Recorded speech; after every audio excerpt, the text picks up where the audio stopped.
بسم اللہ الرحمن الرحیم۔ السلام علیکم، میں ہوں آپ کا میزبان ساجد گوندل۔ آج 8 جون ہے، سال 2022۔ پاکستان کے اس وقت غیر معمولی حالات ہیں اور آج GHQ راولپنڈی میں کور کمانڈرز کانفرنس کا انعقاد ہوا ہے۔ پنڈی کا موسم کیسا ہے، اس کی تفصیل آپ کو بتاؤں گا۔ لانگ مارچ 2 کی حکمت عملی سامنے آ گئی ہے۔ کپتان کی حکمت عملی نے امپورٹڈ حکومت کو چکرا کر رکھ دیا ہے اور اب آخری ضرب لگنے جا رہی ہے۔ اسٹیبلشمنٹ کو آج بڑا کھلا پیغام دیا گیا ہے۔ یہ کیا پیغام ہے؟ کچھ عام تفصیلات آپ کے سامنے رکھنی ہے اور امید کروں گا کہ آپ سماعت کرنے کے بعد ہمیشہ کی طرح اپنے قیمتی فیڈ بیک سے ضرور آگاہ کریں گے۔ الیکشن جو پارٹیز لڑتی ہیں، سیاسی جماعتوں کے لیے پابندی ہوتی ہے کہ ان کے وقت پر الیکشنز ہوں اور صدر، چیئرمین، جنرل سیکرٹری جو بھی انتخابات ہونے ہوتے ہیں اس فارمیلٹی کو پورا کیا جاتا ہے۔ بدقسمتی ہے کہ مسلم لیگ نون ہو، پیپلز پارٹی ہو، فضل الرحمان ہو، اسفندیار ولی خان ہو، جو بھی پارٹیز ہیں وہ خاص طور پر اپنی جو موروثی سیاست ہے اس کو زندہ کرنے کے لیے اپنے بیٹوں کو آگے لے کر آتے ہیں اور خود وہ امیر منتخب ہوتے ہیں۔ جو بھی پارٹی کا بانی چیئرمین ہوتا ہے یقینی طور پر اس کی ہوتے ہوئے تو دوسرے کو امیر کا انتخاب بڑا مشکل ہوتا ہے۔ لیکن ہم نے دیکھا ہے کہ آج عمران خان صاحب کے مقابلے میں 2 پینل کھڑے ہوئے تھے۔ ایک تو عمر سرفراز چیمہ تھے جو سابق گورنر پنجاب تھے، اور ان کے ساتھ ایک اور جو ہے وہ صاحب تھے، اور یہ پینل تھا۔ لیکن دونوں پینل نے وڈرا کیا اور اس کے بعد عمران خان ایک مرتبہ پھر تحریک انصاف کے چیئرمین منتخب ہوئے ہیں۔ اسد عمر سیکرٹری جنرل بنے ہیں اور اس کے ساتھ ہی شاہ محمود قریشی وائس چیئرمین بنے ہیں۔ اس پر میں دیکھ رہا ہوں بہت سارے طبقہ ملامتیہ کے جو صحافی ہیں وہ بڑا شور مچا رہے ہیں اور وہ کہہ رہے ہیں کہ جناب دیکھا کہ عمران خان بھی ایسے ہی ہے، زرداری بھی ایسے ہے، تو زرداری نواز شریف اور اس پورے ٹولے کے ساتھ عمران خان کو نتھی کرنے کی کوشش کی گئی۔ حالانکہ یہ بات بالکل ناجائز ہے اور اس کی وجہ یہ ہے کہ عمران خان کی اولاد نے سیاست میں نہیں آنا، اس کا کوئی بہن بھائی سیاست کے اندر نہیں ہے، اس وجہ سے یہ ایک فضول قسم کی بات تھی۔ بہرحال آج جہاں عمران خان نے گفتگو کی ہے اس کے اندر لانگ مارچ کی ایک بڑی عام حکمت عملی سامنے آئی ہے۔ ایک تو طے ہو گیا ہے کہ پاکستان تحریک انصاف اسی جون کے مہینے کے آخری دنوں کے اندر لانگ مارچ کرنے جا رہی ہے، اور اس کے بعد یہ لانگ مارچ جو ہے یہ اچانک ہوگا۔ ایک تو یہ ذرائع دعویٰ کر رہے ہیں کہ جو ہی لانگ مارچ کا اعلان ہوگا تو اس کے ساتھ ہی سمجھیں زیادہ ٹائم نہیں ہوگا، 12 سے 18 گھنٹے کا وقت ہوگا اور لانگ مارچ پورے ملک سے شروع ہو چکا ہوگا۔ اس کے ساتھ ہی اگر عمران خان کو گرفتار کیا جاتا ہے تو اسی دن فوری طور پر جو لانگ مارچ ہے وہ اسلام آباد کی طرف شروع ہوگا۔ یہ ایک اصولی طور پر جو ہے وہ دعویٰ کیا گیا ہے کہ فیصلہ کر لیا گیا ہے۔ یہی وجہ ہے کہ اس مرتبہ رانا ثناء اللہ اور جس طرح وحشت، بربریت، ظلم کیا گیا ہے یہ موقع ان کو نہیں ملے گا۔ آج بڑی عام گفتگو کی ہے، 4-5 پوائنٹس بڑے عام ہیں۔ ایک تو جو نیوٹرل ہے، اسٹیبلشمنٹ ہے، اس کو بڑا واضح پیغام دیا ہے عمران خان نے۔ انہوں نے بتایا ہے کہ پاکستان اچھے طریقے سے چل رہا تھا، لیکن یہ کرمنل لوگ، یہ سانحہ ماڈل ٹاؤن بپا کرنے والے ظالم لوگ، ان کو یہاں پر مسلط کر دیا گیا ہے، اور وہ کہتے ہیں کہ ہمارے انصاف کا نظام ایسا ہے کہ یہ قتل کر کے بھی بچ گئے، یہ چوری ڈکیٹی کر کے بھی بچ گئے، اور اب NRO2 لیا گیا ہے جس کے تحت FIA کو انفلوئنس کر رہے ہیں، نیب کے ادارے کو ختم کرنا چاہتے ہیں، اور جو نیب آرڈیننس کے اندر ترامیم کی گئی ہیں اس کی روشنی کے اندر نیب قانون کو غیر مؤثر کر دیا گیا ہے۔ پھر وہ کہتے ہیں کہ اب یہ نیوٹرل کو بھی سوچنے کی ضرورت ہے کہ اس وقت جو پاکستان کے حالات ہیں ہمیں ایک طاقتور فوج کی ضرورت ہے۔ طاقتور فوج تب ہوگی جب ملکی معیشت درست سمت کے اندر ہوگی۔ PTI کی حکومت کے اندر 6% GDP گروتھ تھی، اور باقی آج پوری جو سروے آف پاکستان ہے، قومی اقتصادی سروے کے اندر سارے حقائق اس سے پچھلی ویڈیو میں آپ کے سامنے رکھ چکا ہوں، اور وہ سارا معاشی اشاریے درست سمت کے اندر جا رہے تھے۔ ہستا بستا ترقی کرتا پاکستان جو ہے اس کو برباد کرنے کی کوشش کی گئی ہے، اور اب یہ کہہ رہے ہیں کہ یہ ڈائیلاگ ہونا چاہیے، معاشی ایمرجنسی ہونی چاہیے۔ تو یہ ڈرامے انہوں نے کہا کہ لیبیا، عراق، شام ان کے پاس مضبوط فوج نہیں تھی، اقتصادی طور پر کمزور کیا گیا اور پھر حالات آپ کے سامنے ہیں۔ لیکن جو ٹولہ مسلط کیا گیا ہے ان کے ہوتے ہوئے اسٹیبلشمنٹ نے اگر درست فیصلے نہیں کرنے تو ملک تباہ ہوگا۔ اس وقت جو ہے پاکستان دیوالیہ ہونے کی طرف جا رہا ہے۔ دیوالیہ ہونے کے بعد سب سے پہلا ادارہ جو کمپرومائز ہوگا وہ فوج ہے۔ مغربی تھنک ٹینکس اس وقت یہ سوچ رہے ہیں اور پاکستان کے ٹکڑے ٹکڑے کیے بیٹھے ہیں۔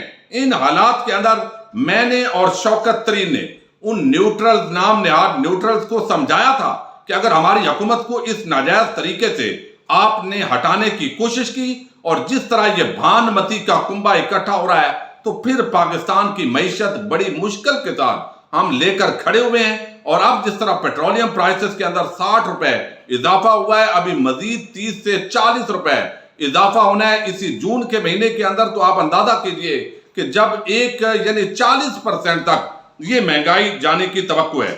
اس کے ساتھ انہوں نے امریکہ، اسرائیل اور بھارت یہ تو پہلے ہی چاہتے ہیں، پھر اسلاموفوبیا کے حوالے سے جو انہوں نے کام کیا یقیناً یہ قابل ستائش ہے۔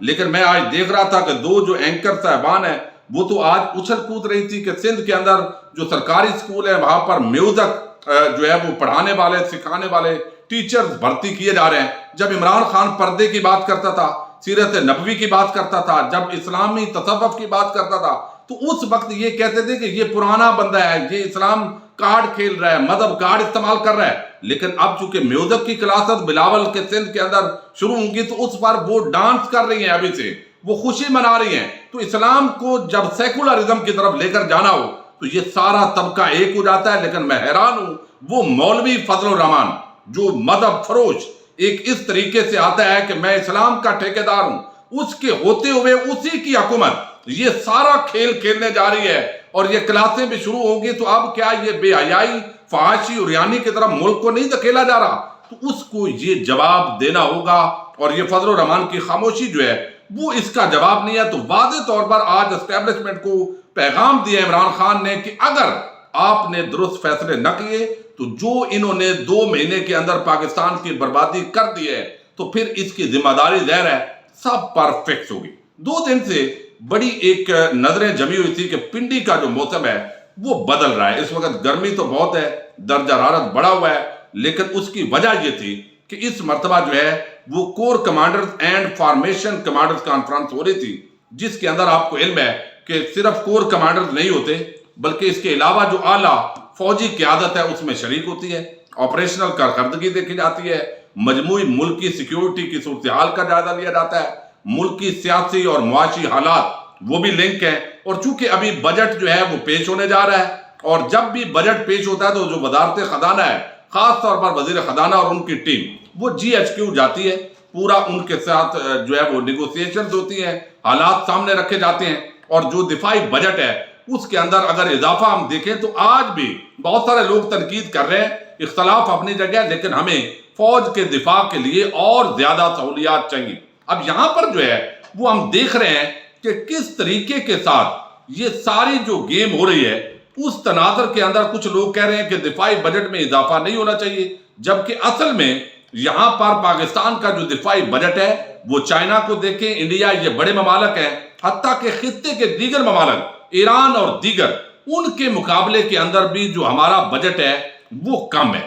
آج جو ہے وہ کور کمانڈرز کانفرنس ہوئی ہے جس کے اندر جو ہے ملکی سلامتی، سالمیت اور خود مختاری کے حوالے سے ذمہ داریاں پوری کی گئی ہیں۔ حیرت انگیز طور پر آج بڑی یہ توقع تھی کہ یہ جو کور کمانڈرز کانفرنس ہے اس کے اندر کوئی نہ کوئی، جیسے DGISPR کبھی کوئی ایک آدھ سیاسی جملہ بول دیتے ہیں ملکی حالات کے تناظر میں، کوئی ایسا جملہ ہوگا جو سیاسی ڈسکشن کے اندر آئے گا، لیکن ایک جملہ بھی آج سیاسی نقطہ نظر سے اس کے اندر شامل نہیں کیا گیا۔ جنرل باجوہ صاحب نے اس کی صدارت کی ہے اور یہ 18th فارمیشن کمانڈرز کانفرنس تھی۔ کانفرنس کے اندر core commanders, principal staff officers, Pakistan army کے تمام فارمیشن کمانڈر انہوں نے شرکت کی ہے۔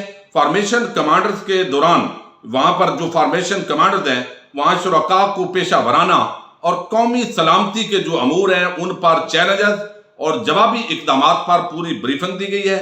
آپریشن رد الفساد کے حوالے سے جو پیش رفت ہے اس پر اطمینان کا اظہار کیا گیا اور اب تک کی کامیابیوں کو سراہا گیا ہے۔ جو پریس ریلیز جاری کی گئی ہے اور علامی ہے، اس کے مطابق آرمی چیف نے جیو اسٹریٹجک ماحول کو تیار کرنے سے متعلق آپریشنل تیاری کے اعلیٰ معیار کو برقرار رکھنے پر خصوصی زور دیا۔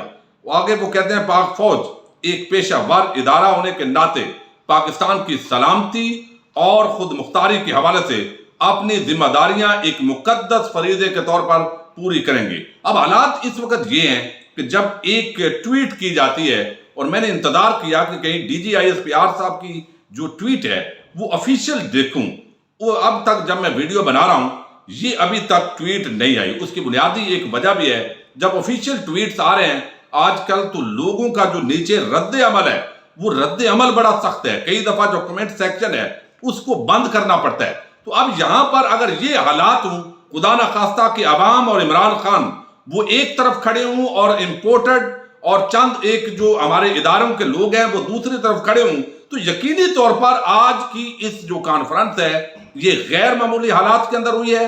یہ ہو ہی نہیں سکتا جس طریقے سے سابق فوجی افسران ان کو یہاں پر ان کے ساتھ ناروا سلوک کیا گیا، جس طرح یہ پورا آپریشن رجیم چینج ہوا، اور اس کے اندر جو رد عمل ہے یا آپ فیڈ بیک کہہ سکتے ہیں اگر نرم لفظ بولنا ہو تو وہ یقینی طور پر آیا ہوگا۔ لیکن چونکہ یہ میز کے نیچے میں بھی نہیں وہاں پر بیٹھا ہوا تھا اور باقی بھی، اور جو ابھی تک سورسز کے حوالے سے باتیں آ رہی ہیں اس کے مطابق یہ ڈسکشن ساری ہوتی ہے، لیکن باہر اس کو جو ہے وہ ابھی نہیں آیا۔ جو ہی کوئی اندرونی کہانی مزید اپ ڈیٹس آئیں گے تو اس پر ہم بات کرتے رہیں گے، لیکن آج کا جو ہے وہ چند دن سے پنڈی کا جو پارا ہے وہ بڑا ہائی ہے، اور کور کمانڈرز اور فارمیشن کمانڈرز کی یہ کانفرنس انتہائی غیر معمولی ہے، اور اس کے حوالے سے مزید اپ ڈیٹس اگلی ویڈیوز کے اندر ڈسکس کریں گے۔ اپنے میزبان ساجد گندل کو نیکسٹ ویڈیو تک کے لیے اجازت دیجیے۔ اللہ حافظ۔